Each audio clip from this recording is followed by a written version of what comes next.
What is up, Tide fans? Welcome back into Tide Talk Live. Stacey Blackwood, joined as always by my good buddy Jake Thomas, and looks like another friend as well. Jake, how's it going, buddy? Yeah, the Todd Top mascot's behind us. But anyway, I'm doing good, man. Good, excited to be back. Ready to get this next depth chart look going. And I think we're going to talk about the defensive line today. So I'm excited for it. Yeah, no doubt. A lot of fun. Going to be talking about the defensive line, like Jake mentioned. We've been going through our series of post-spring depth chart projections. We've completed the offensive side of the football. So if you haven't already, go through our library, whether it's on YouTube or Spotify or Apple Podcasts, and find all those episodes and give those a listen or a watch. And while you're at it, make sure you like, share, and subscribe to our channel. Give this video a thumbs up. Make sure you jump in the comments. Let us know your thoughts on the defensive line and kind of what that rotation might look like, along the defensive front for Alabama this fall.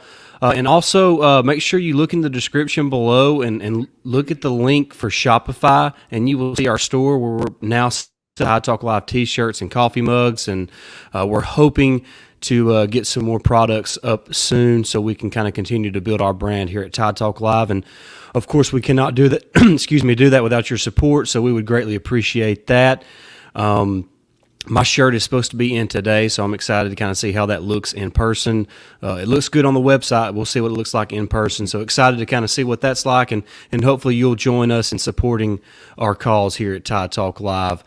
Jake, like I said, we're on the defensive side of the football now after completing the offensive side, and we're going to start up front with those big defensive linemen. And this is a group that returns a lot of veteran players, a lot of guys with experience running with the first team. And just kind of when you look at the defensive line, what are your expectations for this group in 2023?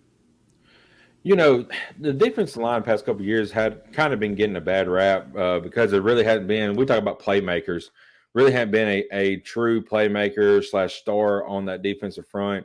We do have talent, world of talent across that front with Tim Smith coming back. He's it'll be a 3-year starter, and Jaheim Oatis. We've been really high on him since he's been there. He's finally getting. He'll probably be a first-team starter this year. He'll get spelled out during the game and stuff, but he's finally being the guy at nose tackle, defensive tackle, and then of course Eboigbe, who's probably been the most consistent, but been plagued with injuries, at his time at Alabama. But he's healthy once again, and honestly, last year he started coming on as soon as he got hurt. So I'm expecting a big season from him. And like we talked about when we was previewing the A-Day game, you really didn't hear a lot about the defensive front, but them guys was doing the correct stuff because linebackers was making plays. And when that defensive front is able to clog the holes and clog that offensive line, keeping them from getting to the second level, it allows our linebackers to get in and make plays. And that's what pretty much your defensive front is supposed to do, is to clog those holes and not let any of the defense or the offensive line get to that second level and allow our linebackers to make plays. Yeah, you touched on a lot of points there, and you started with the three guys who are likely going to be the starters, what you would call the first team defensive line. But we know Nick Saban, we know Freddie Roach, we know Kevin Steele, and how Alabama likes to run their defense. They're going to run 6, 8, maybe even 9 defensive linemen along that first group, this fall. So there's a lot of names to know.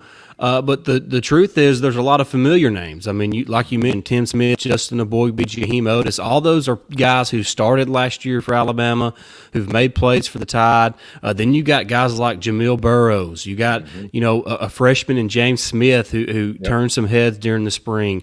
A guy like Monkel Goodwine could see some rotations. Jah-Marien Latham is a guy who started seeing some reps late in the season last year, kind of a smaller defensive lineman, but a guy that can kind of get after the passer and make some plays on passing downs. So there's a lot of guys to know along the defensive front, but I think you have to be excited about the three guys that you mentioned, Jaheim Oatis, Tim Smith, and Justin Eboigbe. The fact that those guys have played a bunch of football, especially Tim Smith and Justin Eboigbe, but those guys have played a ton of SEC football. I really believe that the best is ahead for Tim Smith. I know we've been saying that every single offseason, but he is a guy who has star potential. He has Christian Barmore type potential. Right. That's who he reminds me of most, and I think he could really kind of turn into that type of player this fall. And you mentioned how we played in the A-Day game because of how well the linebackers played in the A-Day game. They really freed up the linebackers to make plays in the backfield and in the open field. So the defensive line done their job. So I'm excited about those three guys and Smith, Oatis, and Eboigbe. But I'm also really looking forward to seeing how that rotation looks, because you got to get Burroughs on the field. You got to get James Smith on the field, Jah-Marien Latham, Monkel Goodwine, maybe a freshman like an Edric Hill or Jordan Renaud. Somehow they could manage to make their way into the first team. But you'd only want to play so many guys, because you'd hate to be in a situation where you got two true freshmen on the field and all of a sudden it's a big third down. So you got to be careful, because these teams like to run a hurry up offense and kind of catch the defense off guard. So you got to be careful with how you rotate those players. But the depth is there, experience is there, and I think there's some emerging makers in that defensive line group. Yeah, I agree 100%, Stacy. And you talked about the depth. This whole team is deep, and I understand the question mark at quarterback, but just the depth wise, this team is loaded with depth, and they're going to be able to make noise, I believe, and going to surprise people. This team will this year, because a lot of people is already putting them off as an 8-4, 9-3 top team. If everything goes right, and that's the key word, everything's about to come right together. But this team, as loaded as they are, and they do have some question marks at a couple of positions, and they have some true freshmen that's probably going to be on the field. But this team is deep, and it can make a run. Yeah, no doubt. Sorry about the my dog. I think a package was just delivered on my front door, so my Ring camera went off, and then my dog decided to go crazy. So that might be the Tide Talk Live T-shirt and coffee mug. So that's something exciting. And Jake, when you look at the defensive line and of course all the players that we've discussed so far, who is a guy that you think could be in for a breakout season here in 2023?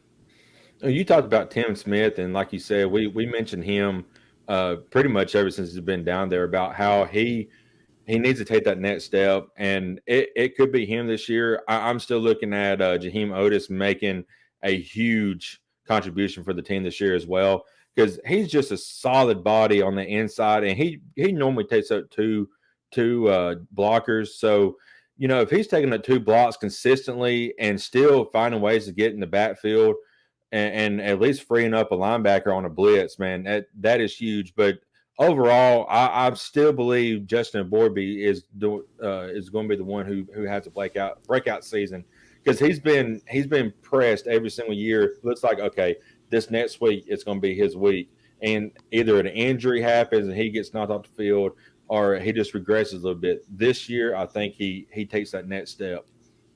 Yeah, I think this year's it's a big year for Eboigbe, because, like you mentioned, he's been so close. He's been on the cusp of being a breakout player for Alabama for a couple of years now, and he was the best defensive lineman Alabama had until his injury last year, in 2022. So hopefully he can continue to kind of build on what he was doing before the injury, and kind of use the injury as a little bit of a motivation to kind of get back to where he needs to be and work at what he needs to work at to be that complete player and be that star along the defensive line for Alabama. But I'm going to go with Tim Smith.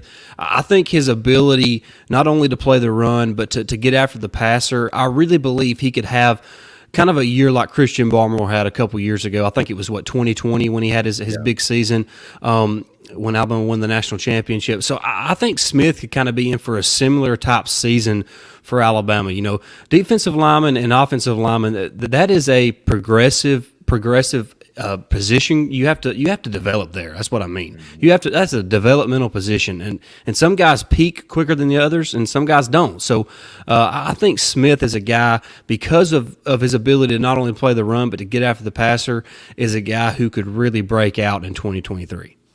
Yeah, I'm with you 100%, Stacy. There's some guys, like you said, it's on the second and third 13 that we've got to get on the field. You mentioned Burroughs. We talked about true freshman James Smith.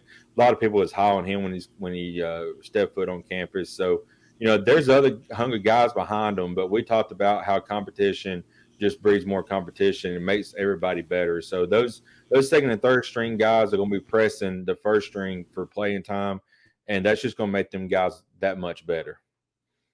Guys, sorry about that. We had a little bit of technical difficulties, but we're back now. We're going to be wrapping up our post-spring defensive line depth chart projections now.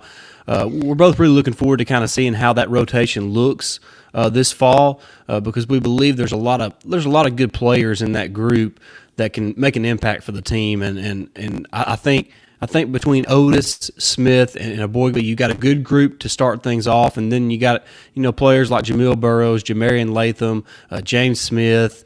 Those guys can provide quality depth, and they're kind of all a little bit different. And I think James Smith, we talked about breakout players. Maybe that's really who we need to pick, because James Smith is a guy who I think is a future star, and the potential that he has is really next level. And hopefully he can develop and become that elite playmaker for Alabama, even if it's not this year, on down the road for the Crimson Tide.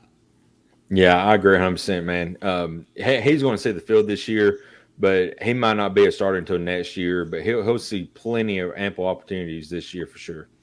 No doubt. All right, that's going to wrap up our post-spring defensive line depth chart projections.